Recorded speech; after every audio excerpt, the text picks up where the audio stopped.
Hello guys ഇപ്പോൾ തവളേനെ പിടിക്കാത്തതുകൊണ്ട് തന്നെ നമുക്ക് 8ൻ്റെ പണി ഇപ്പോൾ കിട്ടിക്കൊണ്ടിരിക്കുകയാണ്.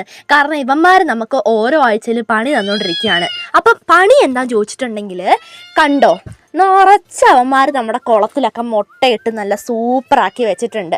അപ്പം നമ്മുടെ മുട്ടയാമ്പലിന് നിറച്ച് നോക്കിയ തവള മുട്ടേൻ്റെ അഭിഷേകമാണ്. നമ്മുടെ കാസറ്റിൻ്റെ ഉള്ളിൽ നിന്ന് വള്ളി വലിച്ചെടുത്ത പോലെയാണ് ഇപ്പോൾ കാണുന്നത്. നല്ല നൂലുപാല നല്ല ന്യൂഡിൽസിൻ്റെ ഉള്ളിൽ നല്ല കുറേ കറുത്ത മുത്തുകളുള്ള ന്യൂഡിൽസാണ് നമ്മുടെ തവളേൻ്റെ മുട്ടാട്ടോ. അപ്പം നിങ്ങൾക്ക് ഈ നൂഡിൽസ് കഴിക്കണമെന്ന് ആഗ്രഹമുള്ളവരൊക്കെ കമൻറ്റ് ചെയ്യുക ഗൈസ്. നല്ല ടേസ്റ്റി അങ്ങായിട്ടുള്ള നമ്മുടെ നൂഡിൽസ് ആയിരിക്കും കേട്ടോ. അപ്പോൾ ഇവർ 2 ആഴ്ച കൂടുമ്പോൾ വന്നിട്ട് മുട്ടയിട്ട് വെച്ചിട്ട് പോക്കാണ് പതിവ് കേട്ടോ. അപ്പം ഇഷ്ടം പോലെ തവളകൾ ഇപ്പം വന്നുകൊണ്ടിരിക്കുകയാണ്. അപ്പോൾ ഇവർ മുട്ടയിട്ട് കഴിഞ്ഞ് കഴിഞ്ഞാൽ പിന്നെ ഈ വഴിക്ക് കാണൂല, അത് കഴിഞ്ഞ് വീണ്ടും വരും. അപ്പോൾ ഇത് തന്നെയാണ് ഇവരുടെ പരിപാടി. അപ്പം നെക്സ്റ്റ് ടൈം ഇവർ വരുമ്പം എന്തായാലും അമ്മമാരെ പിടിച്ച് നമുക്ക് പുഴയെ കൊണ്ട് കളയണം. അപ്പം ഞാനിനി ഇവർ വരില്ലാന്ന് ഓർത്തിരുന്നതാണ്. പക്ഷേ കണ്ടില്ല, ഇത് ഇപ്പോൾ 2 ദിവസമായി ഈ പണി ഒപ്പിച്ചിട്ട് കേട്ടോ.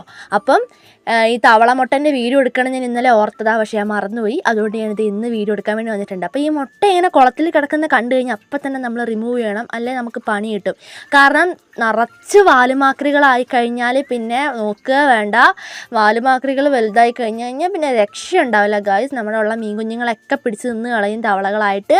അപ്പം കുളം മൊത്തത്തിൽ ചീത്തയായിട്ടുമുണ്ട്. അപ്പോൾ ഈ ഒരു കുളം മാത്രമല്ല, നമ്മുടെ വേറെ 2, 3, 4, 5 കുളങ്ങളൊക്കെ ഉണ്ട്. അപ്പോൾ അതിനകത്ത് 2, 3 കുളമൊക്കെ ചീത്ത നശിപ്പിച്ചിട്ടിട്ടുണ്ട്. ഇപ്പോൾ അത് അടുത്ത വേറൊരു കുളമാണ് ഈ കാണുന്നത്. അപ്പോൾ ഈ കുളത്തിലും നിറച്ച് വാലുമാക്രീൻ്റെ മുട്ടകളായിരുന്നു കേട്ടോ. കണ്ടില്ലേ, ഇതൊക്കെ അതിൻ്റെ മുട്ടകളാണ്. അപ്പം ഇപ്പോൾ അവരുടെ സീസണാണ്. ഇപ്പം മൊത്തത്തിൽ അവരിപ്പോൾ വന്നുകൊണ്ടേ ഇരിക്കുകയാണ്. അതുകൊണ്ട് തന്നെ ഈ മുട്ടകളൊക്കെ എടുത്ത് ഞാൻ കളയുകയാണ് കേട്ടോ. അപ്പോൾ കഴിഞ്ഞ പ്രാവശ്യം ഞാനിങ്ങനെ ഈ മുട്ടകൾ മാറ്റി വെച്ചിട്ട് ഞാൻ പുഴയെ കളയാൻ വേണ്ടി വെച്ചു. അപ്പോൾ നമ്മുടെ പൂച്ചക്കുട്ടന്മാരൊന്ന് തട്ടിമറിച്ചു. ഞാൻ വന്ന് നോക്കുമ്പോൾ നല്ല മുട്ടകളെല്ലാം ഫ്രൈഡായിട്ട് കിടപ്പുണ്ടായിരുന്നു.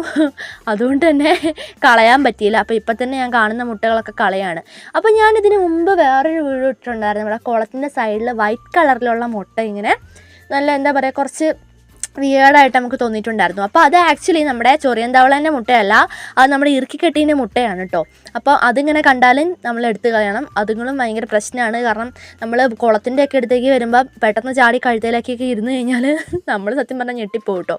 അപ്പോൾ നോക്കിയാൽ നമ്മുടെ കുഞ്ഞും അതേപോലെ തന്നെ നമ്മുടെ കണ്ണപ്പനൊക്കെ എൻ്റെ അടുത്ത് വന്നിരിപ്പുണ്ട്. അപ്പോൾ അവർ സ്ഥിരമായിട്ട് വെള്ളം കുടിക്കുന്ന കുളമാണിത്.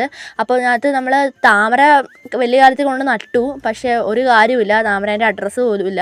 എന്ത് പറ്റിയെന്ന് അറിയില്ല. അപ്പോൾ അതൊന്നും ഉണ്ടായിട്ടുമില്ല. എനിക്ക് ഭയങ്കര വിഷമമായിട്ടുണ്ടായിരുന്നു. അപ്പം ഞാൻ കഷ്ടപ്പെട്ട് പൊന്നുപോലെ നോക്കി വളർത്തിയിട്ടുണ്ടായില്ല എന്നുള്ളൊരു ഭയങ്കര വിഷമം എനിക്കുണ്ടായിരുന്നു കേട്ടോ. അപ്പോൾ എന്തായാലും അതിൻ്റെ രാശിയില്ല, അത്രയും പറഞ്ഞാൽ മതി. അങ്ങനെ ഞാനിതേ കുളത്തിലുള്ള മുട്ടകളെല്ലാം എടുത്ത് കളഞ്ഞിട്ടുണ്ട് കേട്ടോ. അപ്പോൾ ഇത് എൻ്റെ നടുവ് ഒടിഞ്ഞു ഗൈസ്.